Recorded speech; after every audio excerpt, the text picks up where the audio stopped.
The first time I ruined my hydrangeas, I was so proud of myself. It was late October, my garden was winding down for the season, and I walked outside and saw my big, beautiful hydrangea with all those brown, faded flower heads drooping on the canes. I thought, well, I am going to give that poor plant a good tidy before winter. I got my pruners, I cut everything back nice and neat, and I went inside feeling like I had done something wonderful. The following summer, my hydrangea leafed out beautifully, full, lush, dark green. I waited and waited and waited. Not a single bloom, not one. I stood in my backyard that July, staring at that gorgeous, perfectly healthy, completely flowerless shrub, absolutely baffled. I had done everything right. I watered it, I fed it, I had given it a beautiful tidy up in the fall. What I did not know, and what nobody had ever told me, was that I had cut off every single flower bud that plant had already set for the coming year. Every one of them gone. That was 30 years ago, and I have never made that mistake again. Here is the truth about hydrangeas. They are not difficult plants. They are actually remarkably resilient when you understand what they need. But there are 5 specific mistakes that are quietly killing hydrangeas in gardens all across this country. And most gardeners are making at least 2 or 3 of them without ever knowing it. Not because they are careless, because they were never given the right information. The plant tag that came with your hydrangea did not explain any of this. The person at the garden center probably did not either. That changes today. We are going to go through all 5 mistakes together, and I have also saved something special for the end of this video.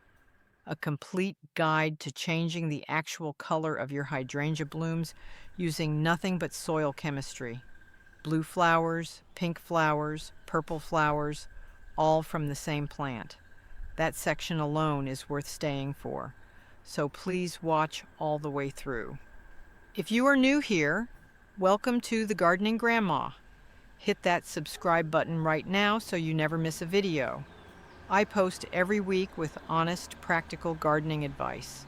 No products to sell you, no fluff, just 30 years of real knowledge from someone who has made every single one of these mistakes herself.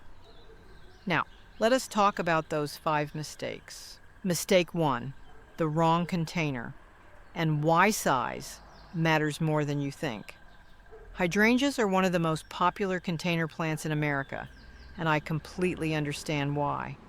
A big, blooming hydrangea on a porch or patio is one of the most beautiful things a garden can offer.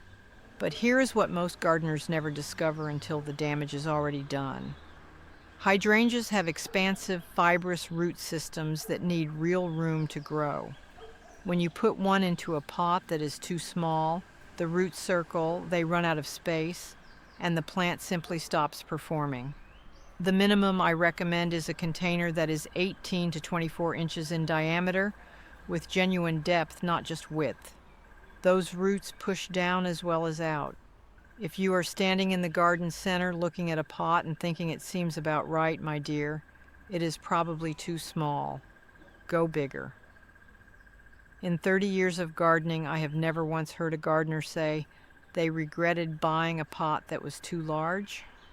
I have heard hundreds say they regretted buying one that was too small.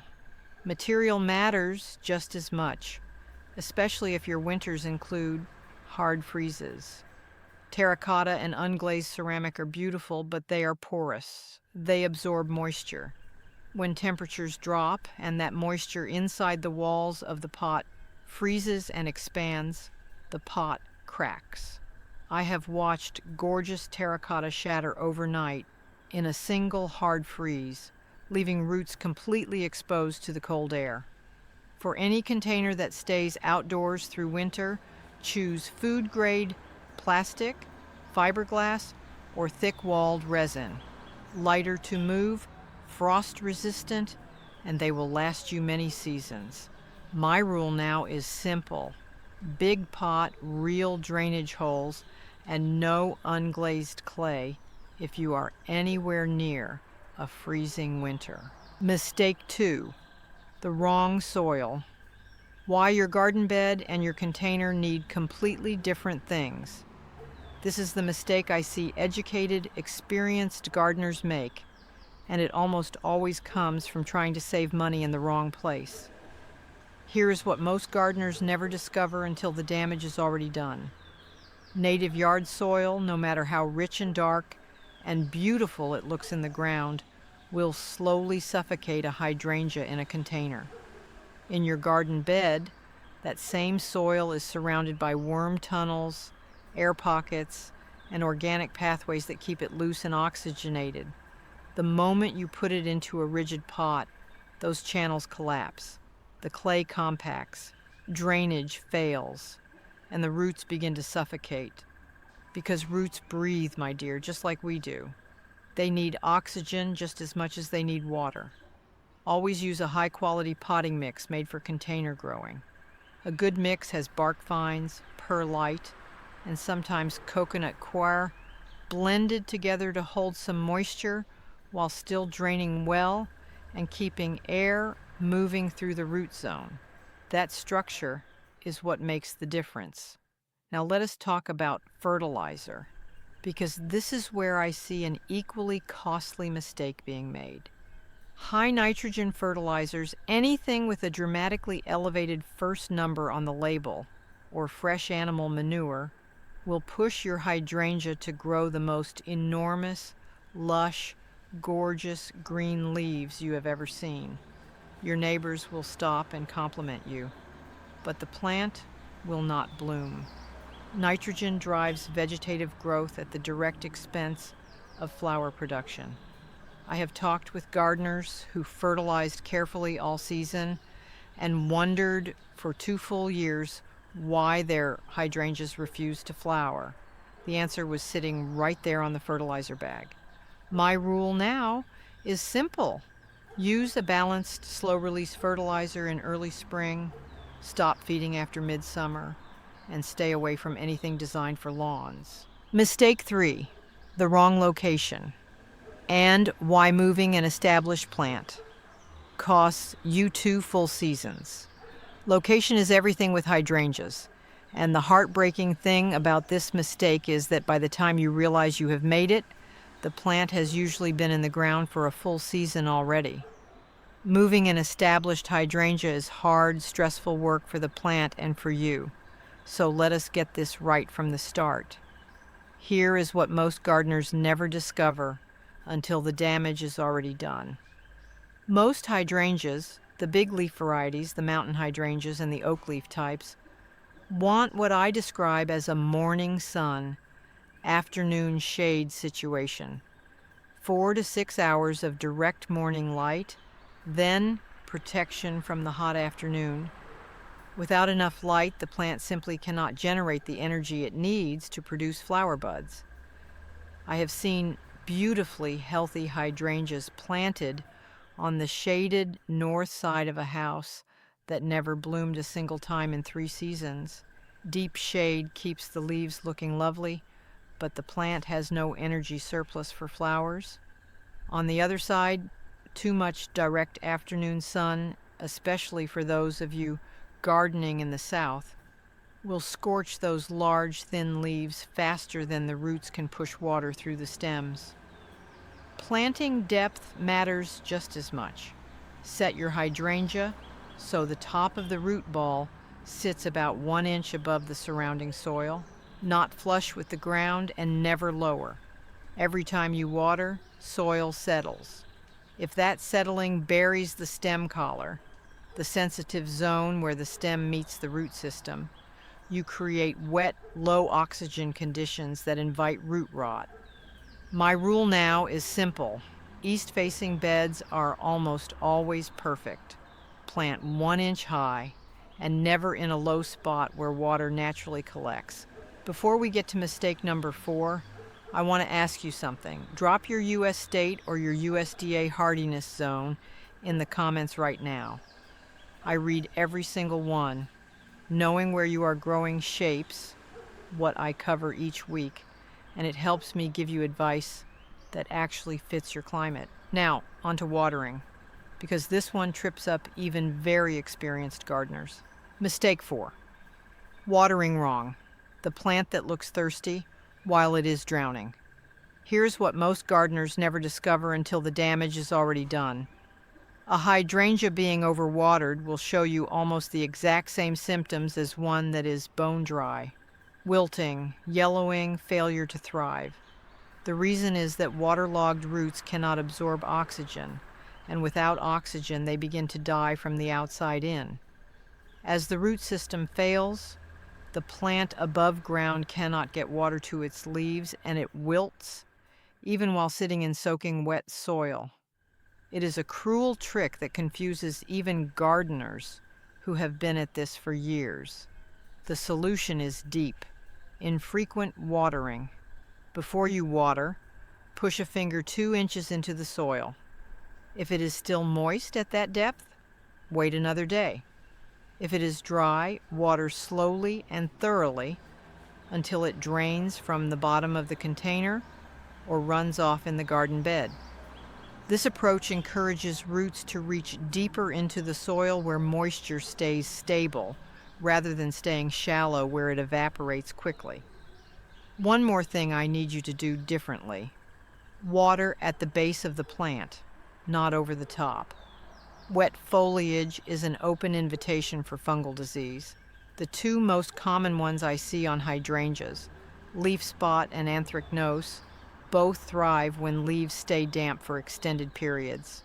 Use a soaker hose if you can, or simply direct your hand hose at the soil. Water in the morning so that any incidental splash dries before nightfall.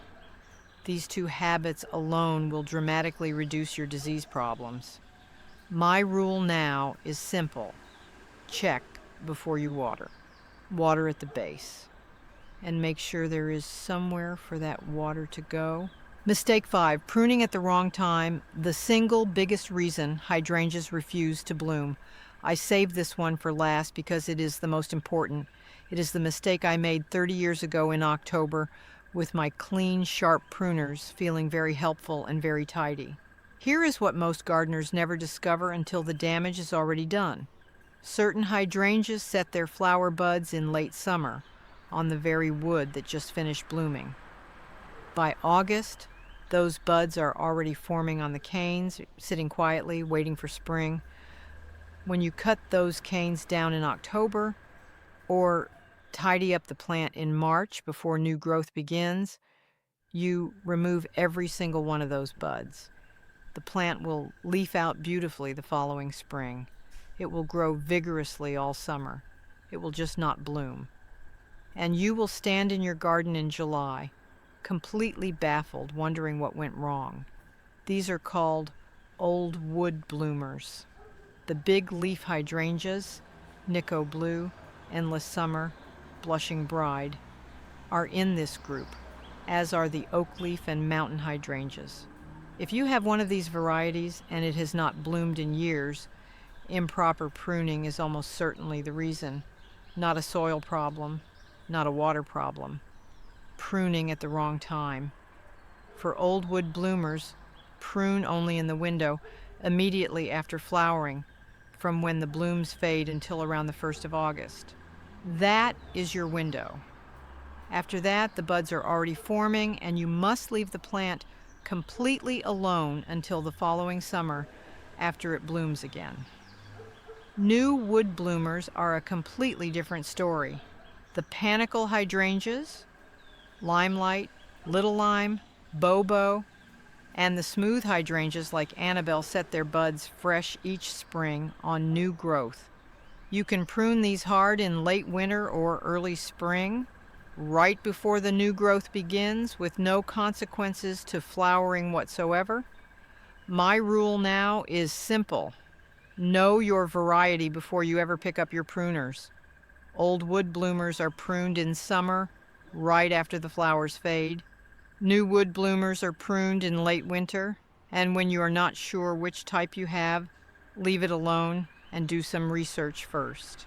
Now, I promised you something earlier and I keep my promises. The color of your big leaf hydrangea blooms is controlled entirely by soil chemistry, specifically by whether aluminum is available to the plant's roots. Acidic soil, a pH between 4 and 5.5, makes aluminum in the soil soluble, the roots absorb it, and your flowers turn blue. Alkaline soil, a pH between 6 and 7, locks that aluminum away, the roots cannot reach it, and your flowers express pink or red instead. To shift toward blue, dissolve 1 teaspoon of aluminum sulfate in 1 gallon of water and water it slowly around the root zone in spring. Always water the plant first so those roots are not sitting dry when the solution arrives. To shift toward pink, dissolve 1 tablespoon of dolomitic lime in 1 gallon of water and apply the same way. For that beautiful romantic purple, one of my absolute favorite colors in the garden, you want the middle ground around a pH of 5.5 to 6, where the plant absorbs just enough aluminum to blend the two colors together. Always test your soil pH before you start adding anything. You can find an inexpensive test kit at any garden center for just a few dollars. Add your amendments slowly, be patient, and expect the color shift to take weeks or even a full growing season to fully express. Do not double dose in frustration. Just test, adjust, and wait. So there you have them, my dear. 5 mistakes and a color chemistry lesson I hope you will use this very season. The wrong container size or material, the wrong soil or fertilizer, the wrong location or planting depth, watering too much or too little, and from the wrong direction, and pruning at the wrong time, which is the single most common reason a perfectly healthy hydrangea simply refuses to bloom. Now I want to hear from you. Which of these 5 surprised you the most? And have you ever accidentally pruned at the wrong time and lost a whole season of blooms? Tell me in the comments. That section is full of gardeners just like you, sharing real experiences from real gardens. And every story you leave there helps someone else avoid the same mistake. If this video helped you, please share it with a neighbor or a friend who has been struggling with their hydrangeas. It costs you nothing and it genuinely might save their plants. If you are not subscribed yet, now is the time. I post every single week with this kind of honest, specific information. No fluff, nothing to sell you.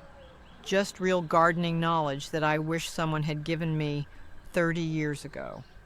Until next time, happy gardening. Take care of yourselves and take care of those beautiful gardens of yours.